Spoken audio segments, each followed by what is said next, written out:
Welcome to Show and Tell, the podcast where we revive the timeless childhood tradition. Brought to you by Eternal Puppy. Welcome, Norm. What did you bring us today? Sure. So I've brought something that I call my lore book. So my lore book is basically a giant leather-bound journal, which I got in the UK when I visited.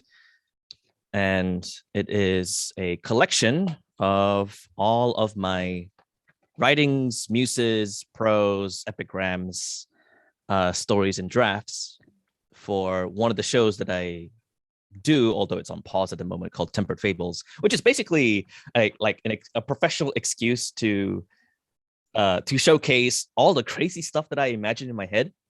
But because it's like a show, people are like, oh, you can enjoy it, you can listen to it. So like, I'll give some example pages. Of course, I can't show everything because it's kind of vulnerable, but like I'll show some pages. So the way that Tempered Fables works is that every episode is a different short story, regardless of genre, regardless of anything.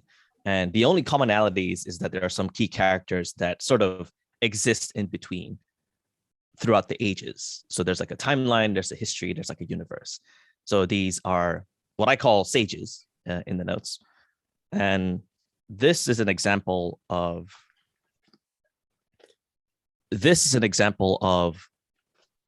one of the backstories of a character meeting a sage by chance, where the genre is, I don't know if you watch anime, but it's like pretty much very isekai, where this person grows to become an adventurer and then he levels up and then he becomes like a very renowned adventurer, but then suddenly everything goes really, really wrong, but he was saved by someone who just happened to be so all too powerful, and he just gets involved in this huge adventure to learn more about why the world works, etc. So this is the product of me waking up randomly in the middle of the night and thinking, wait a minute, I just woke up and I just had this really crazy dream where I saw, or I visualized, this like adventurer town next to this lake. And there's a legend about the lake where there's this sea dragon god thing that people all revere.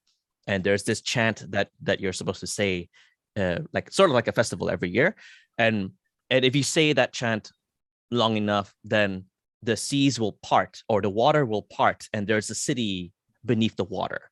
But people think of that as like a legend. So they're like, oh, okay, well, what's happening here? So you follow the guy, and then all of a sudden he actually meets the god, or like the mayor is actually an ancient race from that specific city underneath. So that's an example, right? That's what I feel should be expressed. And then, yeah, over time, this journal, I picked it up. I was with a past lover. I went and visited her in the UK. We were walking around the festival. We were at a, what do you call that? Like a winter Christmas fair kind of thing. And there was this lady who just sold journals that she handmade herself. So I bought one, thinking that since I was thinking these things anyway, why not I write it down and immortalize it? So yeah, that's what I'm showing today. First of all, that name is amazing. Wow. It paints such a nice like visual vibe in my head. Um, so there seems to be a split in people. Like some people can, this is probably a false dichotomy, and it's obviously a spectrum. Um, where some people can, there's like an imagination spectrum, and some people can visualize things really vividly, and it's sometimes they mistake their imagination for reality. Well, that's the example of Nikola Tesla, which is part of imagination, I'm guessing. So, like, how vivid is your mind's eye? Sorry, what was that? How favors my, where Vivid? did I place my imagination? Yeah, how vivid? Oh, well, it's definitely not empty. Like, these are visions that are quite clear. So I'll give you a very, very powerful example, and it scared me. Actually, I've never had fear from some of my imaginations. You have thoughts that you would think about And because you know that you're outside the box of the context of that thought, you're thinking, okay, this is just something fleeting. This is just your neurons in your brain just firing off, and you're like, okay, yeah, I'm just thinking about this. And I studied this stuff. Like, I'm a memory coach. Like, I help people with like memory palaces and speed reading and stuff. So sometimes people be asking me like similar questions in parallel, and they're like, oh, am I imagining too much? I'm like, no, there's no such thing as imagining too much. You're just imagining as enough to thrive, to survive, to express your personality, your soul in that perspective, from that, if you're going by that point of view. But in terms of how vivid your visions are, they differ greatly. And for me, it's sometimes to the point where my senses ended up becoming part of that vision. So a very powerful example is that something really impactful happened earlier this year. Not going to go into too much details, but it left me with a state of emotional charge. And in this context, what I mean by emotional charge, it was to the point where I felt so relieved and full of bliss that I couldn't even sleep. So I was so happy I couldn't rest, even though I was tired. Like, I was physically tired and I was in bed, but I couldn't go to sleep. I was so happy, so relieved, as if there was a burden taken off of me. What happened was that when I was about to go to sleep, I suddenly sat up and I had what I believe to be the most powerful hallucination I've ever had in my life. And this is going to sound really strange and wild, but because we're going to be talking about imagination, I might as well go ahead and just go full on with it. This vision involved me walking on clouds and trying to hold like a ball of electricity in my hand.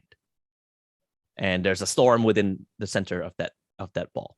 And the reason why this was powerful was because when I sat up and was walking on these clouds, and when I held the ball, my hands were shaking as if there was something really heavy, and my arms were shivering, and I couldn't actually see my room. And I actually had to like sit down and be like, wait, I'm really freaking out. What is happening? And I actually did this, but I couldn't see my hand. That You were was how just powerful above that the clouds. Yes. So my eyes, my optics were in complete imagination. It scared me. I've never had that ever in my life. And then maybe like 2 minutes later, something else happened. I forgot what it was. I think like the ball started expanding, and then I saw people inside that ball. And they were shouting. They were like shouting at me, and I could hear like a muffled scream. So slowly, like from my optics came my hearing, and from my hearing came my touch. Because when I started shivering, I don't know if you've had this thing where like you get static from like sweaters receiving friction or something like that. Yeah. So there was that constant static on the skin, like on my palms, between the two of them, and it freaked me out. Like I actually like was 10-15 minutes straight of me just like being really scared of like what to do. So that's an example of how vivid things can be. Most of the time it leans more towards that, but I've never had any moment where my senses ended up casted into that extreme spectrum of imagination, like at least the extreme side. Maybe optics wise, yes, but none of the other senses. So you can take of that what you will. It's just a pretty, very, very strange experience. But it does speak to how much imagination plays a part in how I think most of the time. When I had this podcast in mind, there's answers like that I thought were ideal. Just like these amazing anecdotes, and you're bringing that to life. So thank you. No worries. It's my job as a podcaster. That's what I do. So I might as well be completely honest with it. Because there's no such thing as, there are details that you are willing to opt out, etc. But then I feel like podcasts as a medium are a chance for you to immortalize those experiences because they get recorded, they get pushed out. But most of all, it's just you and me talking here, right? But someone is going to be listening into this, and they might have an agreement, a disagreement. They might be provoked. They might be curious. So in the end, these one-to-one conversations lead to one-to-many conversations, even if we don't know them, like indirect one-to-many conversations. And even people who are listening to this at the same time, and they're like, hey, I also had this hallucination, or like, hey, I also had this like electric ball in my hand, or like, hey, I tripped out on something and then I had a similar experience. Whoa, what was that? Like, I didn't know someone could articulate it that well or like this for me. So yeah, no worries. I'm here to bring the answers, or I'm here to bring the crazy stuff in. Um, so you said that's like a glimpse at how imagination plays a part in your world or your thinking. Can you paint a picture of that for me?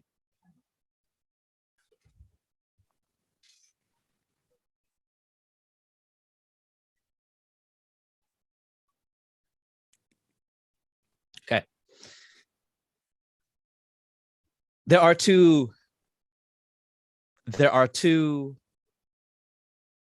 characters at play for me when I exist. Is that the right word? Or when I'm alive? Let's just call them for now logic and emotion, right? Oh, I Logic thought you were gonna say would like say, plural intersecting sort of thing. oh no. within this context, if you're gonna bring like other terms, it'll take so long to express that. Yeah. But in this context, right? Let's to simplify these characters, right, and their roles. Let's just say logic and emotion. Logic, when asked the question, "What do you see?" Logic would say, everything that my eyes perceive: the green of the grass, the flowers blooming, the outside world, the sun, this screen, this Zoom call, whatever it is, right?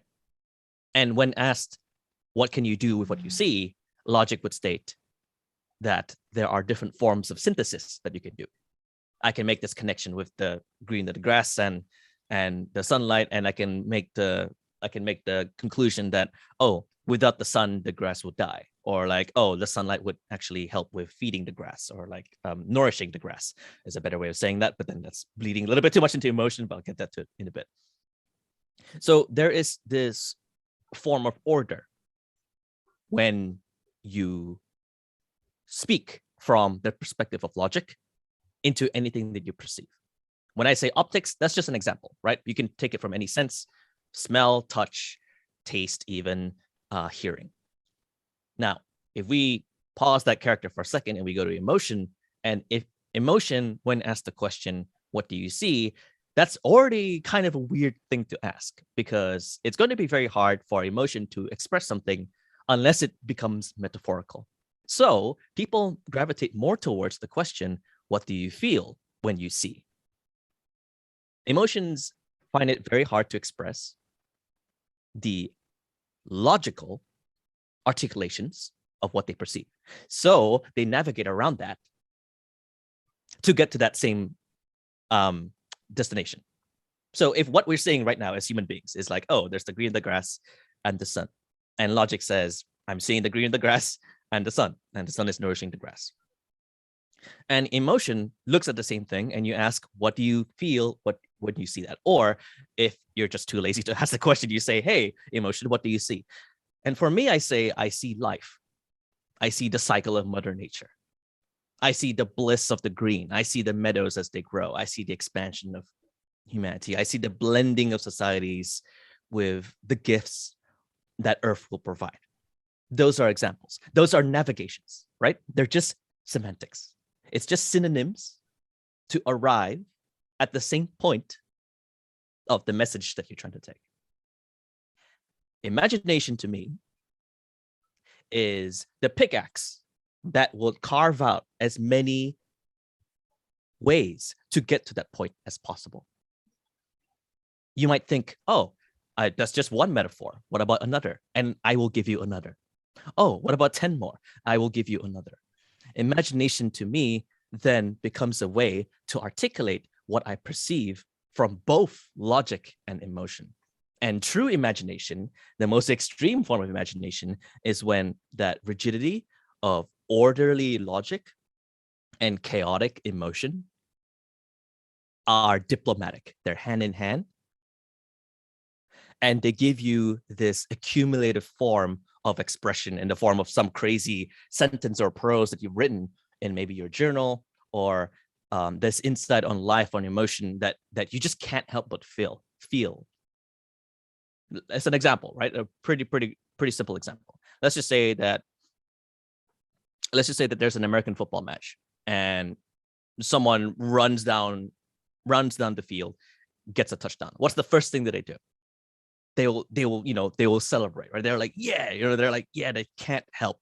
They cannot help but express their feeling. I call that overflowing with the muse. Exactly. Yes. There we go. That's one way to arrive at that point. So imagination now is like glasses at this point. I want to look clearer at the journey that I'm undertaking. How can I get to where I can, or how can I get to where I want to go to? Overflowing with the muse to arrive at that point. So when I ask the question, if I were to ask you the same question, and let's say your answer is overflowing the muse, we then speak of semantics. Your semantics to arrive at that same point will be different from mine. And that speaks to our unique individuality, right? The best part is imagination has borders. So I won't be able to know the full extent of your imagination unless you express it to me. And the beauty of civilization and of society and of order is that because it is limited by your ability to express your imaginations, there is beauty in finding out and discovering more about who you are as a person if you are willing to work hard to express what you're imagining about. So that's just an example of maybe 10, 15 answers I have to that exact same question you just asked. If you ask me this question maybe 1 month later, I might express this in a completely different manner. And that is what imagination is. It does not stay still. It is organic. It is malleable. It is adaptable. But it all arrives at the same point that I'm trying to make. It's just that I choose different semantics. I've matured a little bit better. I've thought about it a little bit more. Maybe my mood is a little bit better. Or maybe I'm not even thinking about green the grass. What if I'm thinking about cities? What is imagination from the context of a city? Is it a park? Is it another building? Is it a stadium? Is it a library? Is it a forum of people talking?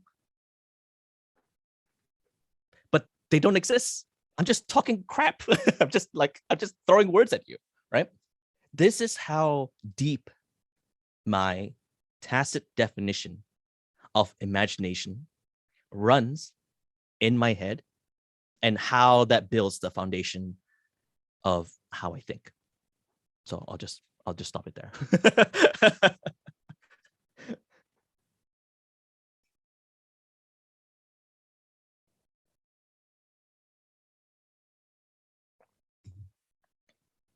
Sorry, I gave you a lot of process, eh?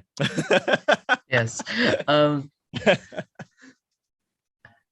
How has this played a role in your development? I'm guessing you're like daydreaming in class or something like that. Yeah, I'm not in class anymore. I'm like working and everything, but I'd say I'm still daydreaming. Like daydreaming is a habit almost as automatic as breathing. It's ended up becoming a problem with some like friends and relationships, etc., because they're like, what are you thinking about? And I'll be thinking about like 20 different things at the same time. But to answer your question, it's helped a lot. When I think about this extremely deep explanation of imagination, it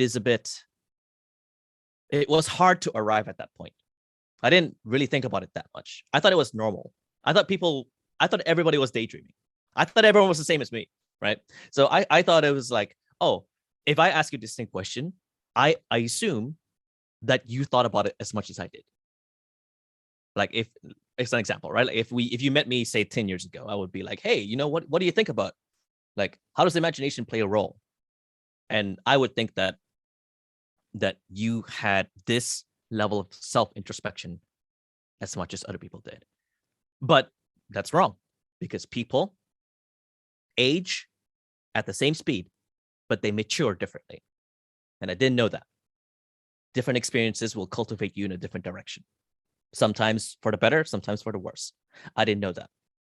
I assumed that despite that speed difference, people would still be generally in the same direction as me. But no, you ask the same question to maybe previous guests, or you ask this question to maybe your friends, your family, people at school, people at uni, people at work. They will all harbor different answers of breadth and depth. And sometimes there's not enough depth. I didn't know that. So sometimes I was ousted for thinking this much. And that set me back. I had to exercise a level of humility in terms of who I am as a person, which is one direction of development, and expressing that development. I mentioned the word articulation a lot here. It's so important. Like the goal, the fine balance of who you are inside and who are you expressing outside as a member of society. The only border between that. It's almost like two countries about to go into war. The only tension between that is articulation. How are you expressing that? Are you going to be very humble about it? Are you going to brag about it? Are you going to write it out? Are you going to write it in a journal privately? Are you going to write all the crazy diagrams and like invent your own language? Because that's going to be another hobby I'm going to get into, like conlangs, like constructed languages, just to like write in here. Are you going to share that with people? Are you going to ask people if they harbor the same depth of imagination? No, sometimes that will be tied to their identity, and sometimes that will be threatening to their position. I didn't know that, and I ended up hurting a few friends because of it. So to basically state the position of imagination in my development, it's become my safe space to have a mirror reflection and ask who I am. It doesn't mean that I'm always thinking in different semantics or synonyms. It just means that after all of this crazy thinking, and I take that away, what's left? Who am I really? Those questions linger, and they've taken years to build answers for them. But I feel that because I have created this space, one, I don't feel alone because I still have my thoughts. And two,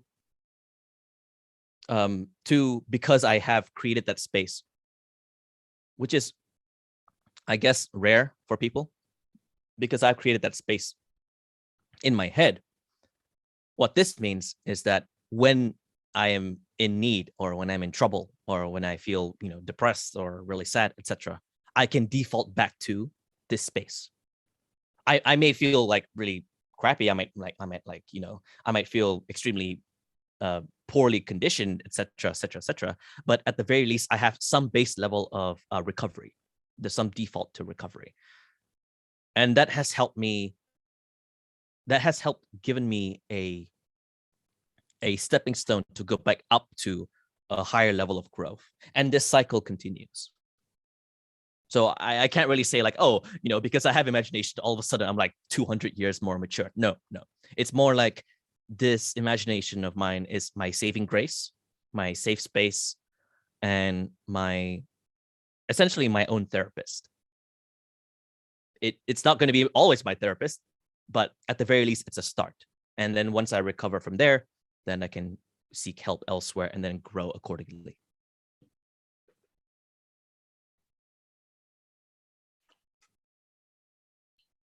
Do you think imagination is a skill or a talent? Is it something that um,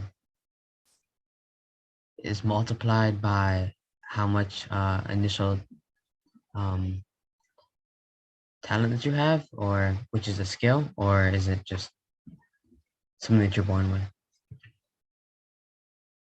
I think imagination can be trained, but training your imagination is subjective. The way that you have trained yours and the way that I have trained mine will be vastly different. It's almost like going to the gym and finding different bodybuilders. Some people are bodybuilding for a competition. They're just doing the big three. They're like trying to be as large as possible. They're trying to beat their personal record. Some people are bodybuilding for aesthetics. They pinpoint certain muscles to target like a specific look, right? They have an inherent goal, an inherent ambition. Some people just want to go in there to lose weight. That's a perfectly noble goal. And in this case, training your imagination, you have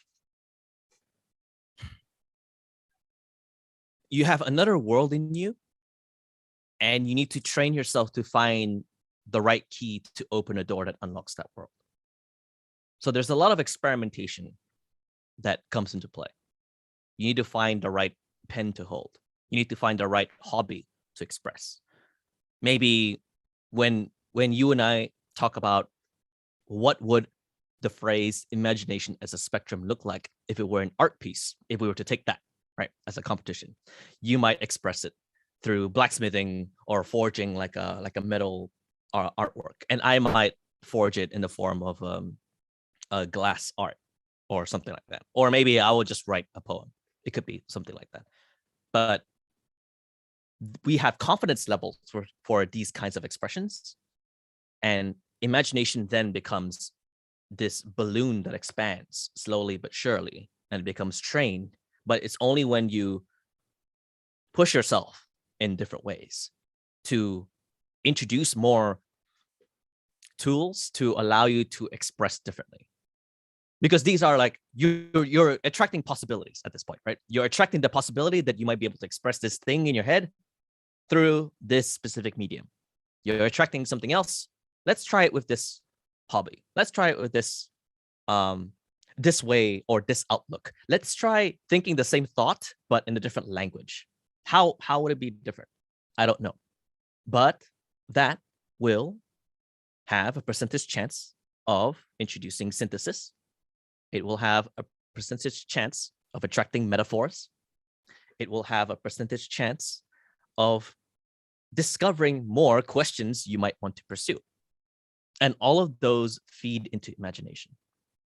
Imagination is like it's a bit like a muscle that has been trained from childhood, and it's been laid dormant as you age, because it's starting to be less and less of a priority as you gain more and more responsibilities.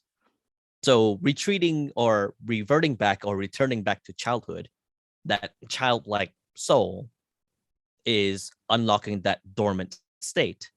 But you can't just like, oh, let me be a 5-year-old. Like, you can't just do it like that. No, it has to be a gradual process of experimentation. Because, like we said, you age all the same. You mature differently. Your maturity is now a factor in you unlocking your imagination. Given your 20-year-old self, your 30-year-old self, your 40-year-old self, how would you think about a really crazy imagination, and how would those answers differ? They all connect to the same foundation of what you're imagining about. Just that because of your circumstances, they will imagine differently. But if you don't train them, if you don't try, if you don't prolifically do these things out, you won't know. So I feel that because of these, are possibilities in one's future, if they were to say start training their imagination now, I feel that it is more a skill. However, in regards to it being a talent, I'm a bit,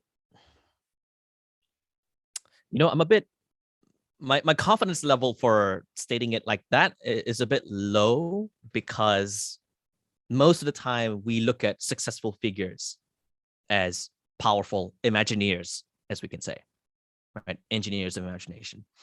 And we tend to look at already complete universes as examples of people who have imagination as a talent. J.K. Rowling, with the Harry Potter universe as an example, right? Wrote so many books and is really successful. We can say that she has a really good talent for imagination.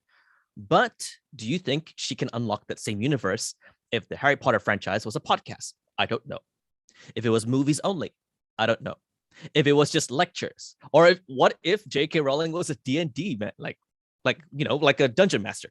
Like, what if Harry Potter was only a DM board? I don't know.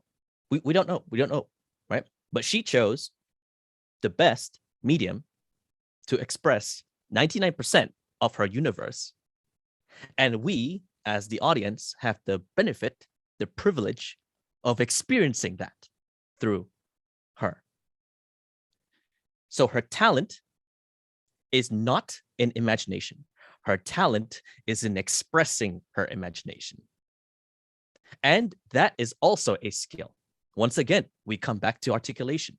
The border between us and Harry Potter and Daniel Radcliffe and everything is her. Right? She's like the only like gate. She's the toll gate, right? She's like the immigration office, right? She's like, hey, like, give me a passport. I want to like stamp you in, right? There we go. Boom. Philosopher's Stone. First book. Let's go.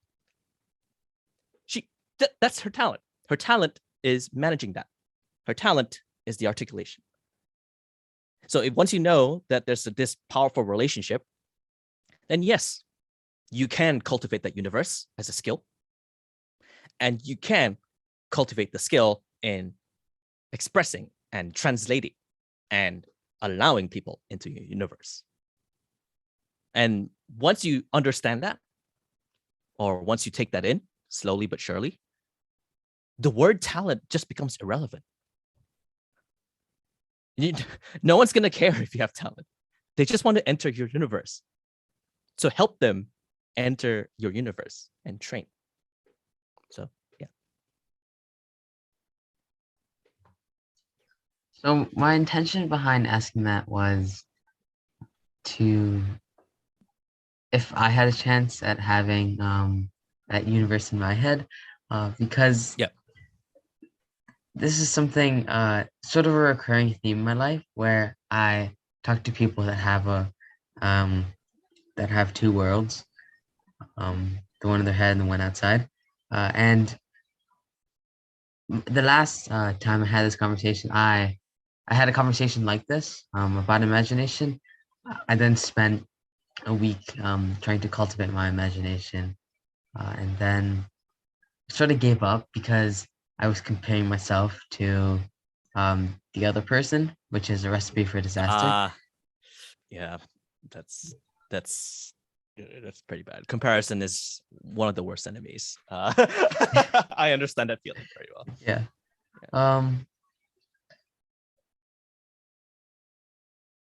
So now, after listening to you talk about it, I'm gonna be in my isolated little cabin and just try to cultivate my imagination without making comparisons or complaining, just really appreciating what I have, because I don't have no imagination. I have some.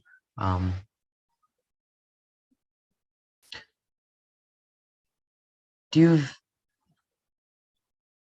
have anything like that was for me, like what I'm gonna do tomorrow to cultivate that imagination? What you said is relatively abstract, I think. Yeah. So do you have anything more concrete? Not that I need that. I just am curious. Sure. I guess something more practical would be introducing more provocations in your day-to-day routine. So, as an example, I write a lot. This is not the only book that I'm writing in. Like I have like other notebooks to write about, and they're not always imagining, because imagination is so organic that it doesn't just encompass fictional universes. It can also be just thoughts about the world. right? It could be predictions about where you are in your life. Maybe it's about your family. Maybe it's about your friends and their dreams and ambitions and things like that. It could even be about like, oh, when is my milk going to expire? I'm going to imagine the day when it's going to expire, like something stupid like that, right? It could be.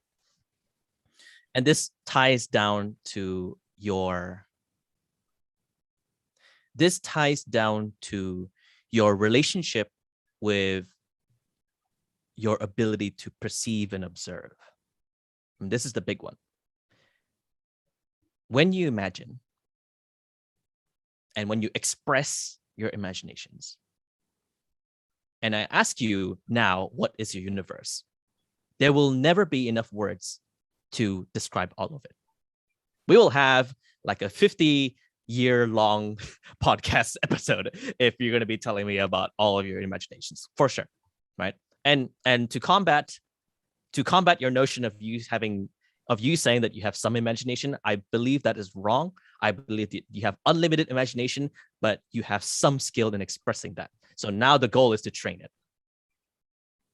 Because, and the one thing to help with that justification, because if we are away from this call now and you start imagining tomorrow, the day after, next week, next year, 5 years, 10 years, 15 years, 20 years, you will.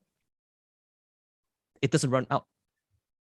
It is like a garden hose of unlimited water. It's just a matter of controlling the tap. So managing that tap becomes important.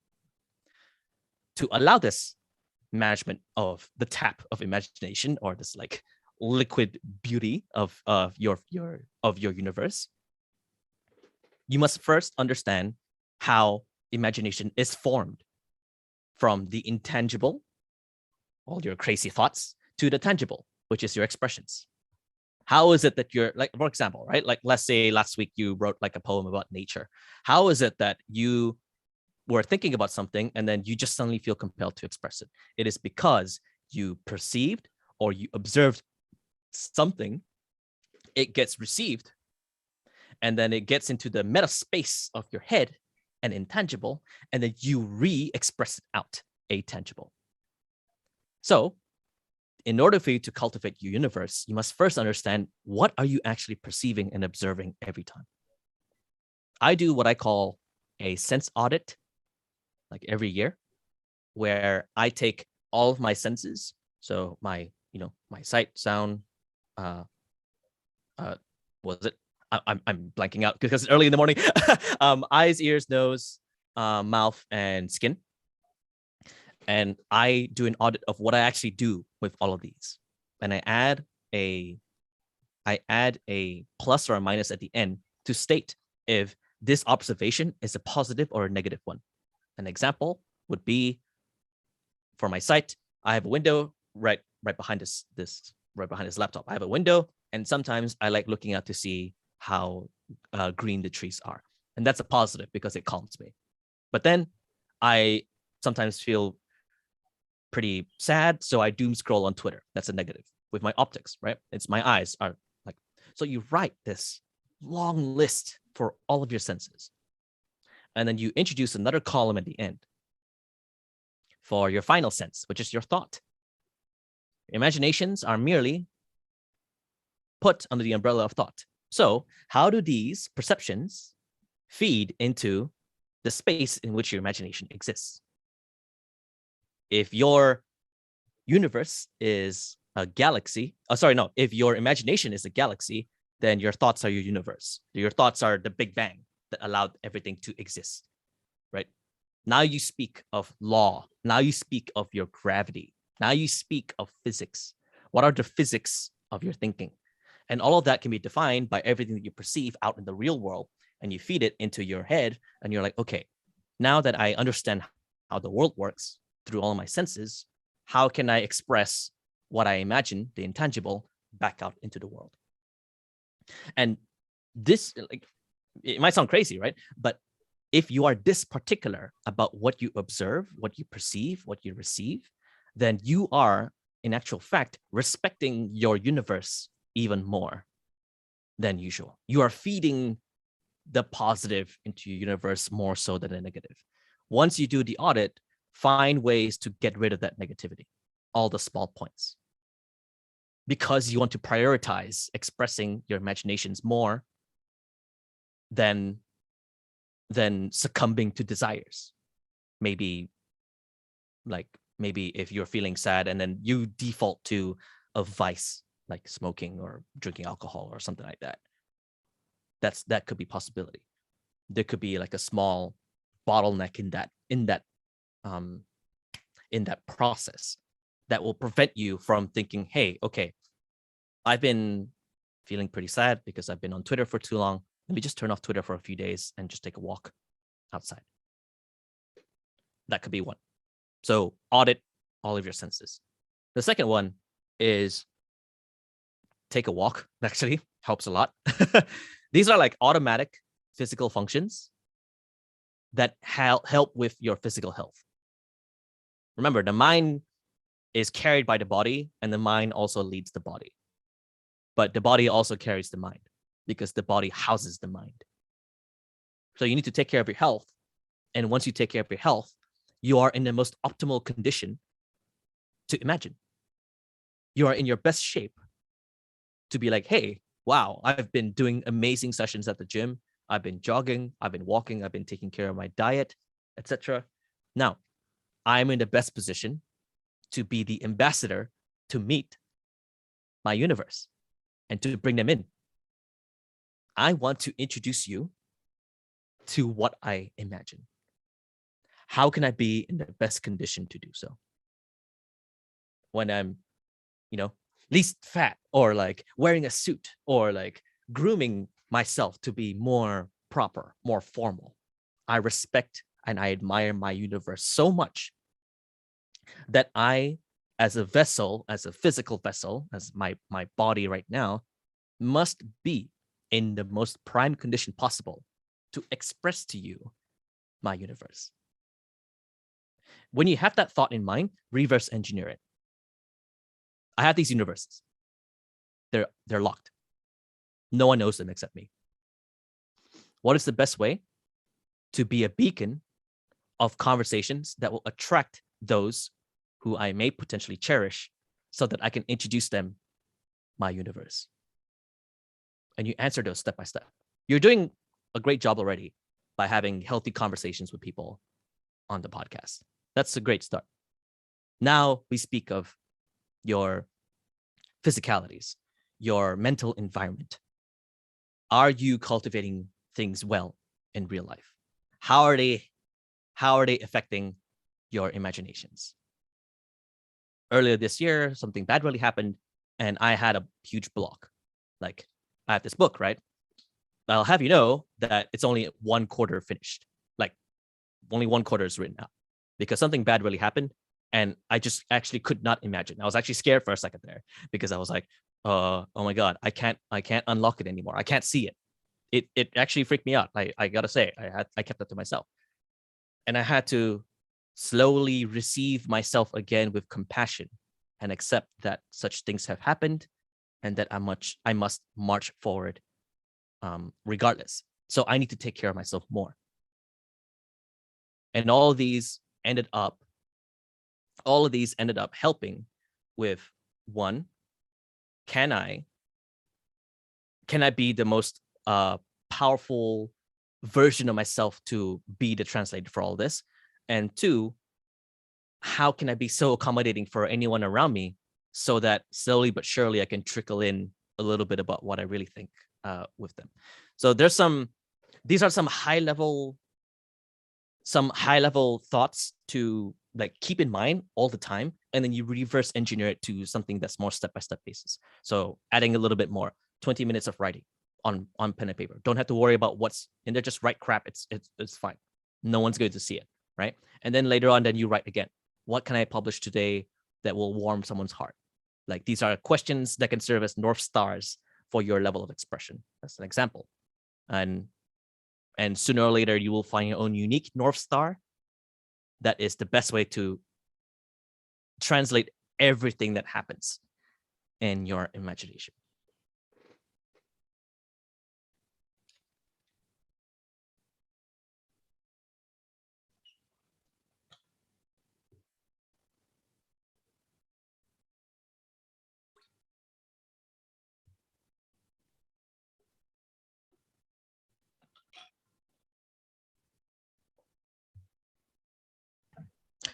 Do you have any stories about when you made your imagination something social? So when you shared your imagination and you found a connection from that, or you made someone happier or made their day better? Yeah. So the show that this is based on, I mean, like the show that's based on this, has led to a few people reaching out to say thank you. Like those are some small ones, but I'll give you the most powerful example. Um, so the reason why I showed this was because it's a very personal thing to me. In all honesty, I wasn't sure if I wanted to show this on this show because that's how vulnerable, and the more accurate word would be intimate. That's how intimate this activity would be, this process. So I only showed like 1 or 2 pages. That's okay. There are plenty more that I could have shown, but I don't want to. It's not because I hate you or anything. I'm just letting you know. So earlier this year, I met someone who I was willing to show everything in this book. That's how much I cherish them. The most powerful connection with them was one day I had a conversation. I had a conversation about fear with this person, and and we were talking back and forth. We had this kind of conversation, this level of depth, and we kept this on for 3 to 4 hours. Even throughout dinner, we were talking about it, etc., etc., etc. And sooner or later, we started having post-its on the walls trying to express this topic. The topic was on fear and its relationship with us and love. And we started creating semantics, analogies, imaginations that only me and this person knew.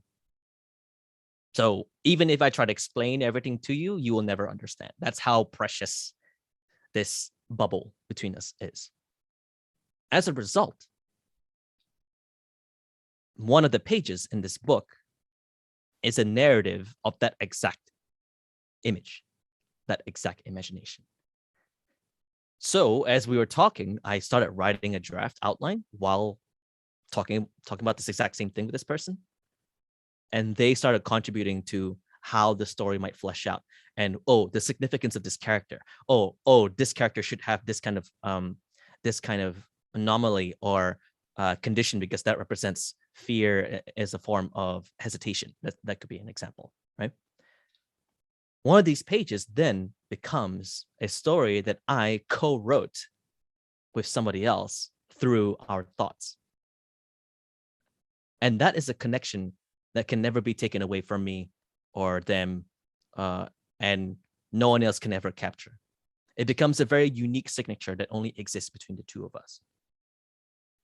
So despite my imaginations being super wild or whatever, and despite my thoughts going into tangents and introducing different semantics and analogies, just because our circumstances overlap and just because we started cherishing each other that way and our thinking blended, it melted together because we reveled in the presence of each other.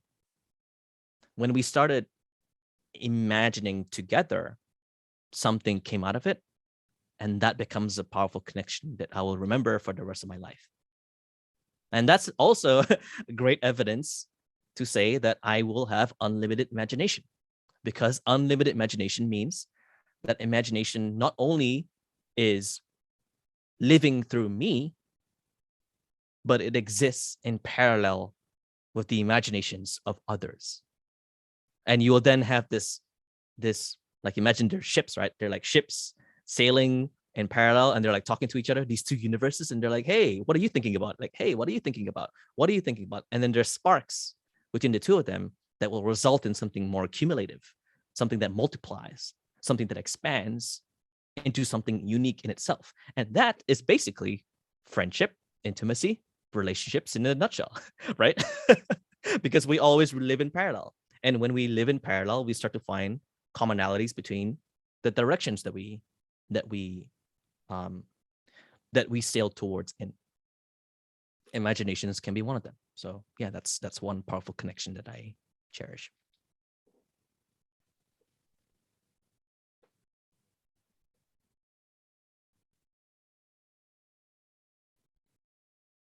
I think you mentioned memory palaces. How does that Hmm. play with imagination? I kind of already know the answer, but I'm curious if you have any like uh insight around memory palaces and memory and imagination. Sure. We have the we have the standard memory palace definition, and then we then start to dive into the deeper ones. So a memory palace is essentially a collection of information that is strategically organized in a way where you can remember everything within that collection, as well as their connections to each other. This becomes really important when you start thinking about your expertise or your fields or your research. So some notable figures, philosophers, etc., would build entire memory palaces to remember maybe a speech that they're about to do, or to remember the books that they've read. If I can build a memory palace of a specific book that I read, then I can start remembering every word. Well, maybe not every word. That's very, very impractical. But maybe every insight that is really important to me within a memory palace. And if I train myself to remember that palace over and over again, then slowly but surely over time, I will embody it.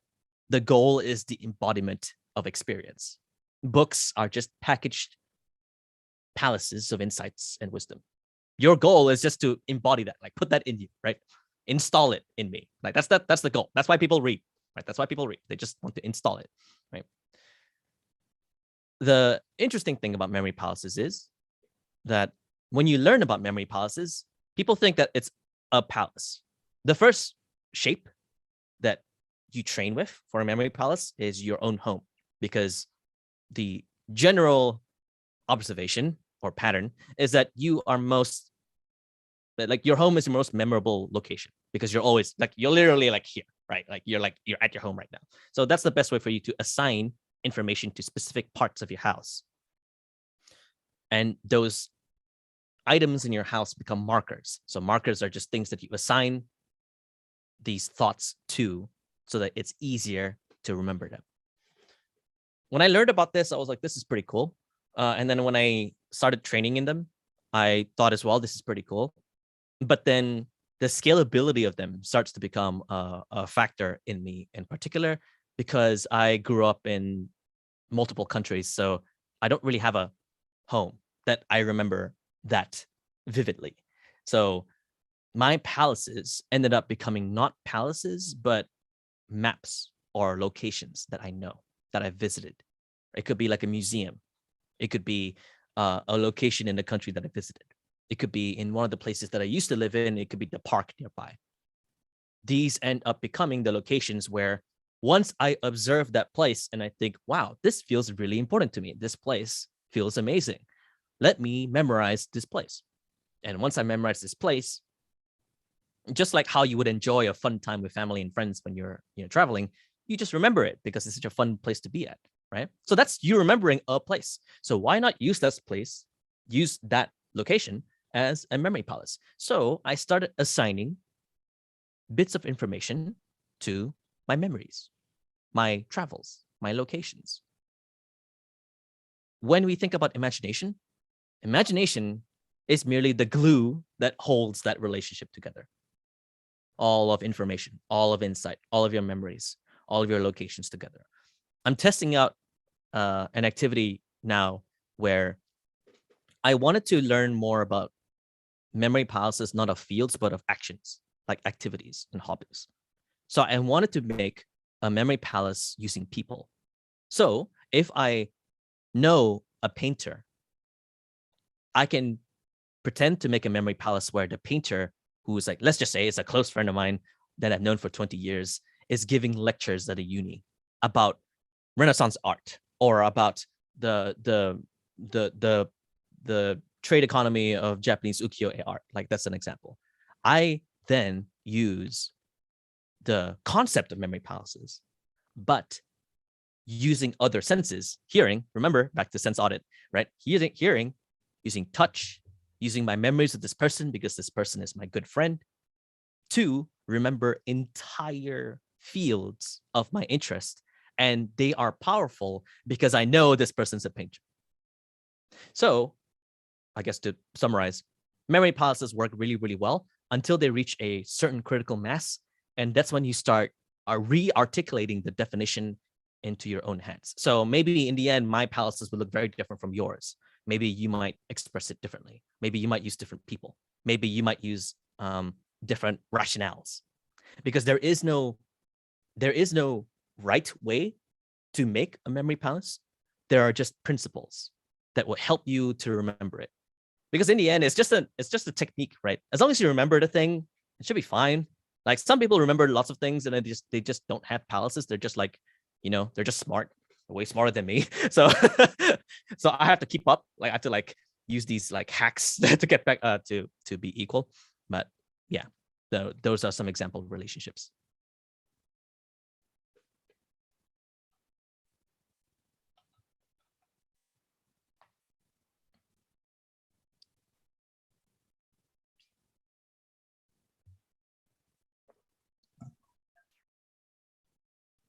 In your bio, it says slightly crazy, always insane at that's the norm.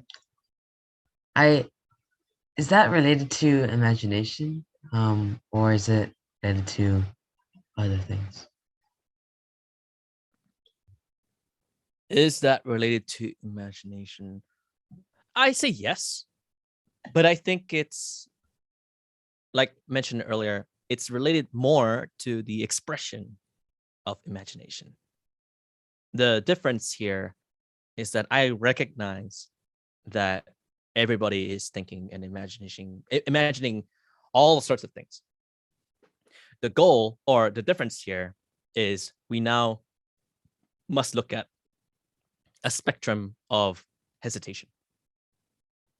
Who doesn't hesitate to express everything that they're thinking about? There's only a few key number of people that would do, right? Who would be thinking about lots and lots of things, but then they're not willing to share a single thing in public? You would think of them as very private, reserved people. And some people, if it's misinterpreted, some people may think that they that they're not thinking about anything or they don't have an opinion. They could just be reserved and they could be misunderstood. That phrase right there, slightly crazy, always insane, is me expressing the act of tiptoeing between the edge of normalcy as expected in society and that universe. So it's an affirmation of that border, as I spoke about before. But I have started to be a lot more comfortable with showcasing that in public and reminding myself that I have permission to talk about these things despite how crazy it sounds. Of course, you don't want to completely overwhelm people, which is why we talk about it as a skill, right? There's a fine balance. You can't, like, having too much of something is always very, very bad. It's almost everything in moderation. So when I say slightly crazy, I mean, hey, when expressing my imaginations, just like in this episode, I can think I'm slightly crazy and just all these answers, right? I'm willing to share them. If given the right context, I'm willing to share them. But always insane is more on the fact that I'm not always at that border. I'm always within that universe. I'm always daydreaming. I'm always thinking about things. It's always on. My universe is always turning. The only difference is you as a witness to all of this, when you ask me something like, what are you thinking about? I will always be in a different location within that universe, and I will give you a different answer every single time. That's where that comes in. Imagination is just one of the different ways to describe my relationship with all of my thinking. That is just what it means. It doesn't mean anything else. But now that you know the rule, or now that you know the meaning of that phrase, you will expect almost unpredictable things that will come out of my mouth anytime you ask me any question. So yeah, there you go. It's crazy.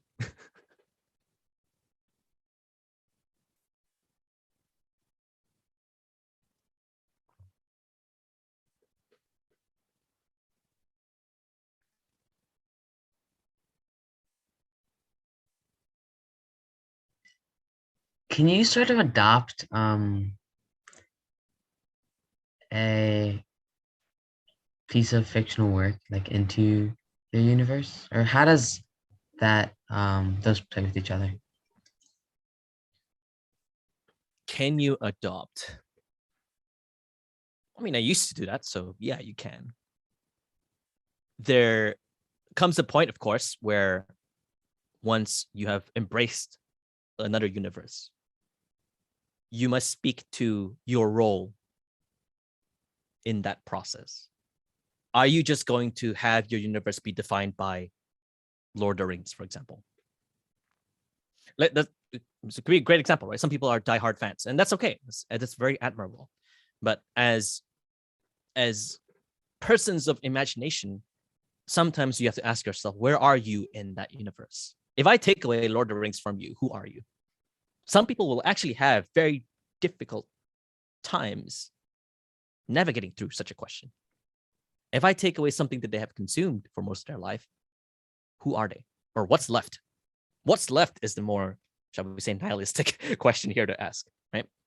When adopting another fictional universe, you must first do two things. One, embrace it as much as you can, because it is something that you love, right? Like, of course, like, go for it. Two, maintain sovereign distance from that universe. Do not lose yourself within that universe. In the end, when you're reading something like Lord of the Rings, you're just a reader.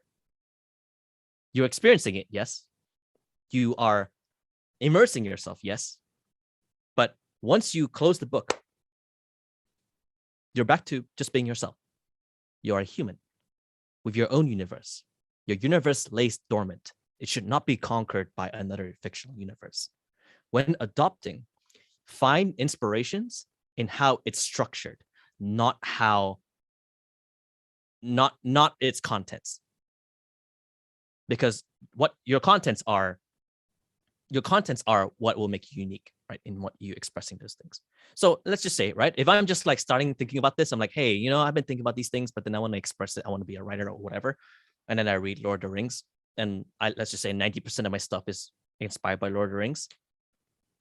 Consider the word inspired. Find deconstruct the structure of that universe, and then use that as a framework for building your own. But then sooner or later, you have to put in the effort in deciding the rules and regulations of your universe, the relationships between characters, what concepts are being explored, what themes, what locations, etc. It's a bit like a painter that's learning how to draw. You're not just tracing the artwork. You're witnessing the painting, and then you are drawing it. You are practicing the skill. It comes back to the question you mentioned on trying to practice this. What are the practical ways for me to train my imagination as a skill? Reverse engineer everything. Rip apart all the pages of Lord of the Rings, reorganize them. Please don't do this, guys. Seriously, don't. I was just being figurative. Like, that's a metaphor, okay? Like, reorganize the story and then find out how it works, and then think, now that I understand how this works, how can I use it in my own universe? So don't just copy paste Aragorn into your universe, right? Create your own Aragorn. But maybe there's a different, maybe this Aragorn is like more evil, or this Aragorn has like 3 eyes. I don't know, right? I don't know. Like, it's you're the god of your own universe, so you make the rules, right? It's your domain. But you can't just duplicate somebody else's, because they have already arrived at that point. When you are creating your universe, you are only at the beginning. These are complete. They are at different stages. When they're at different stages, look up to them in admiration, but don't completely consume them, because what they have is not what you need. What you need is actually within yourself to answer. Lots and lots of questions for you to answer there. And once you have that, slowly but surely, you will build basically like a Wikipedia of all of your thinking in your head. And then now you want to express that out to people, but just a little bit at a time, slowly but surely. Because part of that, it's a bit scary actually to express all this, right? It's insane. I didn't arrive at this point being able to answer all of your questions now from like the get-go. Now, if you asked me this like 10 years ago, I'll just be like, like I wouldn't even, I don't even have anything like this. I wouldn't even write, but I had to arrive at this point. So people's universes are at different stages. Recognize their completeness, recognize your incompleteness, and then take the responsibility or bear the responsibility and the duty of you completing it yourself. I cannot complete your universe for you. I can only give you the energy to help you complete your universe for you. I will not do anything beyond that. So yeah, like you can adopt at a distance and be particular about it. So yeah. When you said ask yourself a lot of questions to build a universe or something like that, if my memory serves me correctly, what sort of questions are you talking about? Like, can I have some examples there?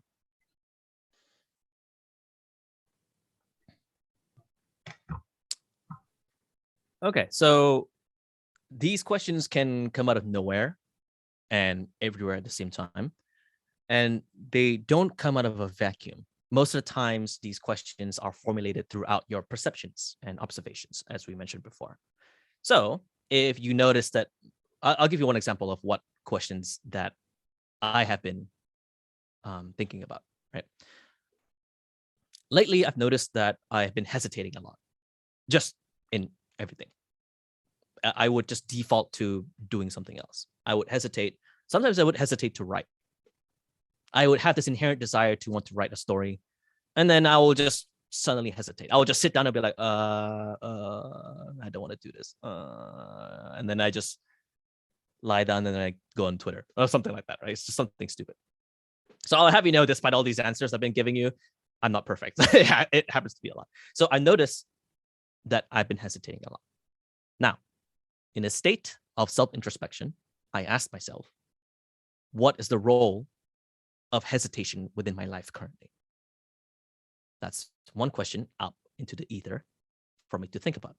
So as I'm going about my life, this question becomes more apparent because I started hesitating more. I don't even want to talk to people. I don't even want to write anything. I don't even want to open my laptop. I don't want to touch like technology, like devices. I don't want to touch my phone. My phone gives me anxiety, things like that. I hesitate to do everything. Why? And I would try to write those answers down and I leave them to the side. And sometimes I re-ask myself that question, why? Over and over and over again. And I build materials to help me with formulating things around this question. And why is my obsession with this question so grand that I need to be thinking about it all the time? And one day, in the state of imagining random things, I invent a random cartoon character. Let's just say that this person is, let's just say this is a talking elephant and he's about to jump off a cliff to go into a lake full of water. He's not going to die, but it's a really tall height. It's his first time and he's scared. He's hesitating. He's afraid of pain. So why is it that in a state of me imagining absolutely nothing, am I thinking about an elephant that's hesitating to jump off the lake? I wasn't looking at YouTube videos of elephants earlier, but maybe I saw somebody else's drawings of animal characters. And the first character in my head when I was like, oh, if I were to do the same thing, what would I make? An elephant. Why is this elephant hesitating? So does this mean that in a state of me entering my universe, am I projecting my hesitation into a cartoon character I imagine? Because I can't help but face the fact and confronted my behavior that I have to witness it in third person. So understand the weight of what I just said. Imagine that for yourself. How powerful would that be? That when you write that in front of you, how will you react? And now you answer that, you respond to it, you cry about it, you laugh about it, you take a walk to process it, you eat fast food because you're wallowing about it, you drink about it, you do everything about it, and you go back to that phrase, you go back to that question, you go back to that thought process, right? Because this question was the result of all these thoughts put together. You go back through all of that, and then you find your answer. And once you conclude with the answer to this question, and now you ask yourself, now that I know better about myself, what can I do to imagine things around that answer? And the elephant jumps. And there you go. It's complete. It's a cycle. It completes. And that's it. Nothing more.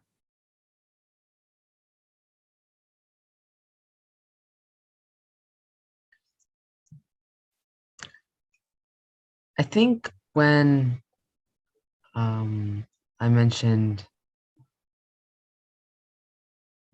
what's it called, plural intersecting, that sort of thing, you said something about logic and emotions and how like plural intersecting is a longer story, or I'm forgetting the details around that.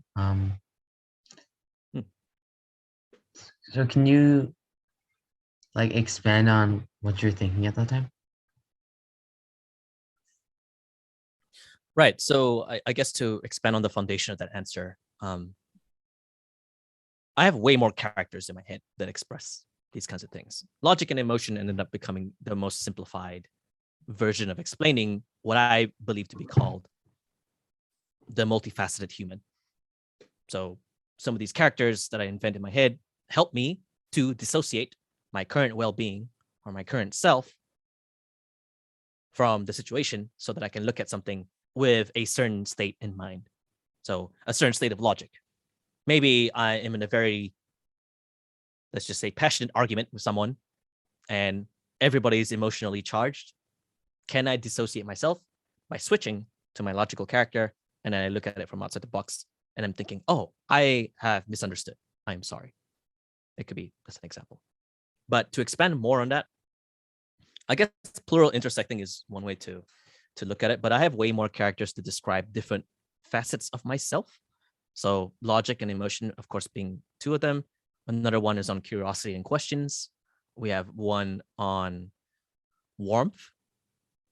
So like a motherly embrace, one on warmth. And then we have one on comedy. Those are some examples. And there's about to be a few more, but I haven't really, they have to come naturally. They emerge. So I can't just like force them out into the world and be like, hey, look, you guy. It can't be like that. No, I don't think so. It has to be tried and tested and has to be based on the full sentiment and foundation of all these questions put together.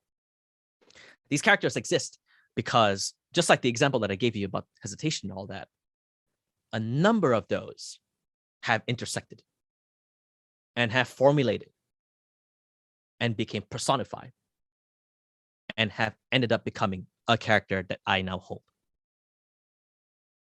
So as you meet me now, I speak with a mixed number of voices from all these characters in my head to help with expressing something. But maybe in a state of like emotionally charged, I may use more of another character who deals with emotion more so than my logic because it's irrelevant. Maybe someone who is going through something hard, like a very traumatic experience. You don't want to completely meet that person with logic. There's empathy required. So you speak with warmth. So speak with the motherly embrace of a character who they can depend on. If you speak with them with logic, then you've already misunderstood the situation in the first place. And that's wrong. So when I speak of characters, I speak more of the body is the human vessel, but the soul is this organic, malleable entity that shapes according to what the context demands of it. And the easiest analogy would be these characters. So my characters may be completely different from yours, and your characters may be different from other people. And some just believe that they just don't have any characters. I would like to completely refute that, or like go against that, because if you put someone who is the kindest person in the world and then they get cut off in traffic, you will see just for like half a second, like a moment of violence, just a moment of rage. And I'll be like, I knew it. There's someone else in you. So, like, I feel like it's something in there. I mean, you call it plural intersection. I just call it the multifaceted characters, or the multifaceted human being. So yeah.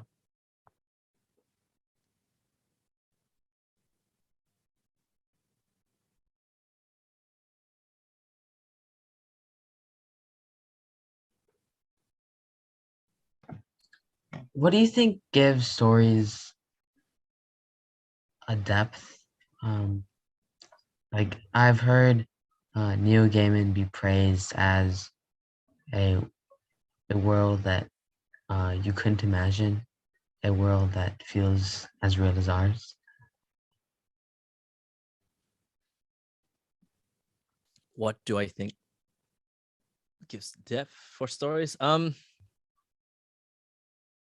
That quote in particular is interesting because as much as I agree with it, it feels incomplete. It is a world you can imagine because only one person in the world can imagine it. We are just witnesses to that universe. I can't immerse myself in yours. I can only, it's almost like history. It's almost like archaeology. I can only witness it in the texts that you provide. I can only be an audience member to what you're really imagining. So if there's like a parentheses explaining that part in that quote, that'd be great. But like Neil Gaiman is great, so I can't really complain. He's a great guy. Anyway, to answer your question,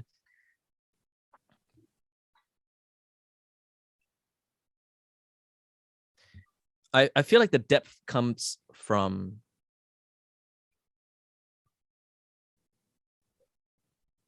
this unique flavor of experience that people carry with them. Sometimes we speak of relevance and irrelevance when we're reading something or when we're witnessing something. Someone's story on them going through some hardships may be seen by the general public as, wow, this person has struggled through a lot. But then once they are read or once they are received by someone who has experienced similar things, the depth of that narrative runs deeper. And you and I will never know how deep that will go. We will never, ever know because we've never experienced the same thing. A survivor of a war or someone who's gone through something like a tragic accident or something like that, we don't know. We can guess the depth, but we will never know the abyss that they're living in all the time. So we try our best to empathize with words that are generic and simple, and we're like, "Oh, I feel for you," or like, "I understand how you feel," and then it's just more insulting because they're just like, "No, actually, you don't," right? So we have to speak with much more humility in that sense. Stories are the same thing. Stories are the same thing because once you find commonalities in the universe that you're reading and your own dormant universe, that's when you feel like there's this kindred spirit that you have just become friends with. All of a sudden, other people who have fantasy-like universes, they read Lord of the Rings and they're like, oh my God, I'm a Tolkien fan. And it's not only because the book is amazing and everything like that, it's also because some of their imaginations have gone in similar directions as Tolkien's. So it's easier for them to imagine how this universe looks like. Commonalities help with witnessing or estimating the depth of somebody else's universe. If I read, let's say, Lord of the Rings myself. I mean, I like Lord of the Rings, but I'm not full on like a lot of other people. Like if I read it, I'll enjoy it for sure. And then you compare me to like a hardcore fan, and they are going to give you a full-on response that is so expressive of what they have witnessed because they have gone down to that level. And I wouldn't ever know. I'll just be like, oh, okay, cool, sure. Oh, that's pretty awesome. And I don't know. I can't relate. It's relevance, right? I'm not relevant enough to go down that deep. Which is where the trickling activity must occur. If you have a universe in yourself that you want other people to know, you can't give them the whole full course expecting them to eat it all. You must show a little bit at a time. Show a little bit at a time. And then sooner or later, you're bound to get a number of people. And a fragment of those people, or a percentage of those people, are thinking, hey, I really enjoy your journey. I really enjoy all these things that you've teased us about your universe. Can you give me a complete experience? So you write a full book. You try to attempt, and I say attempt, and I'll explain that, attempt a translation of the entirety of your universe in its current shape right now. And you say, enjoy. It's an attempt because if I ask you, say, hey, could you write a book about your universe? And you're like, okay, sure. And then 6 months later, you write it, right? That is a draft of your universe as of this year. And 10 years later, we'll come back to this conversation and ask, hey, can you write a book about your universe? The new draft would be a different shape altogether. It will be a bigger shape, a deeper shape, maybe a darker shape. I don't know. I wouldn't know.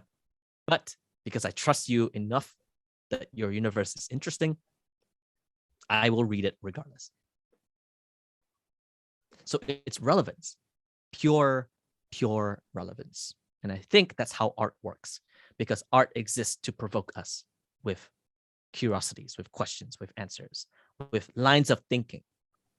I find an artist I resonate with through their pieces, through their visuals. They give me a window into their universe. If I witness their journey, I can find more windows into the universe. And then sooner or later, they will show me the entire world. It's relevance. It only works if I nourish myself in similar ways and we find commonalities. So yeah. So to attempt to summarize, communication, any form of art, is very, very shallow compared to our experience. But if it provokes us and we relate it to our experience, that's what gives the art the depth. Yes. Yes. Yes. Yeah. You've more or less got it right. Exactly. And it's also the time factor is also a large part of that. It's almost like learning a new language because you're trying to transpose or translate something. I can't give you the entire dictionary of a language and expect you to be a master at that language. I must first give you the right to visit my universe, understand my semantics, understand how the laws of my world works, so that you can experience it even more. But first, a teaser, right? Just a little bit at a time. And yes, that's how that process starts.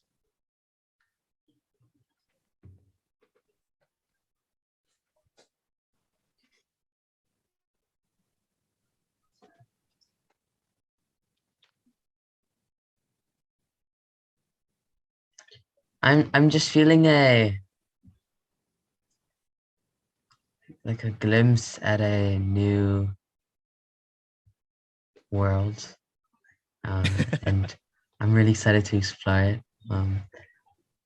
through closing my eyes and imagining it. Take your time. And, take your time to like uncover a bit of it every day. Don't try to just remember, don't believe that you can uncover it all in like 1 hour or anything. It's a habitual thing. It's a habitual thing. So don't worry about it.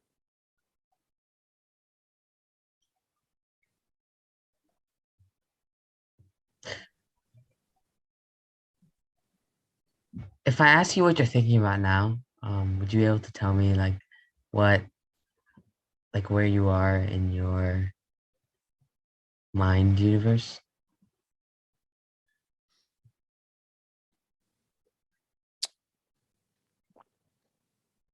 Yeah. I'll give you a teaser because it is sort of like a secret project-ish.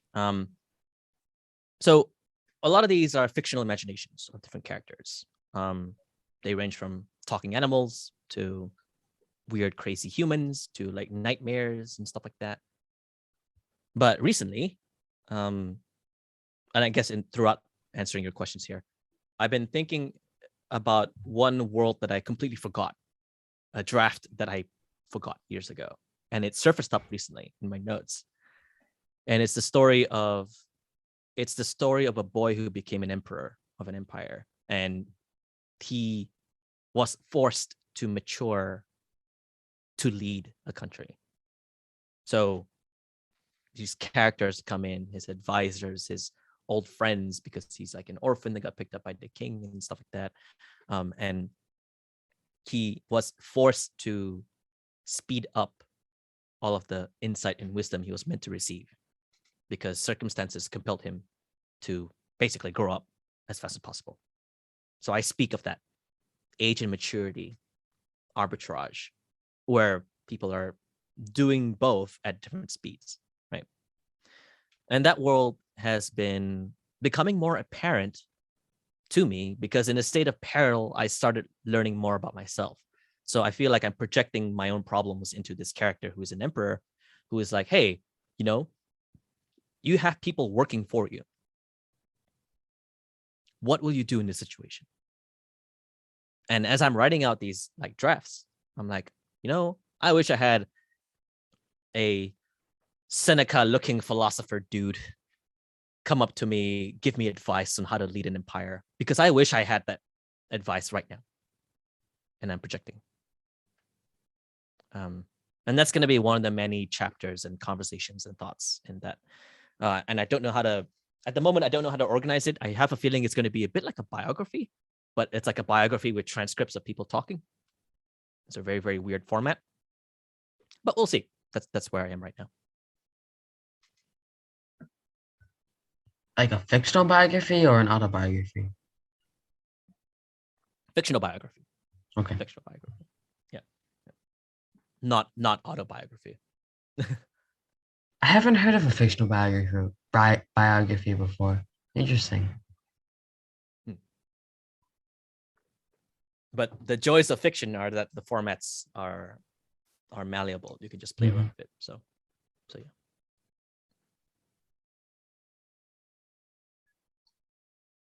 Amazing. Well, I think we've had a long enough podcast. Where can we find you? Do you have anything to promote? Sure. So I think the best way is either me on Twitter, so at Normanchella, and also my blog, that'snorm.com. I think those are the best two places to try and navigate through all of these thoughts, because they range a lot, because I do a number of things. So let's just say those two places. I have nothing else to promote. So yeah. You got norm.com? Oh, that's the norm.com, not Oh, norm.com. okay. I wish I had norm.com. That'll be sick. But Yeah. like, a 4-letter domain. Oh my goodness, the money for that. Oh my god. I I found some really like non sequitur 4-letter domains that I've because I want a really short domain name. How do you spell your Twitter handle? Oh, at NORMANCHELLA.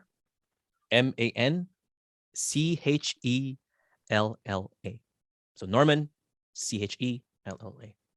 Awesome. Well, thank you for coming on the podcast. All right, no worries.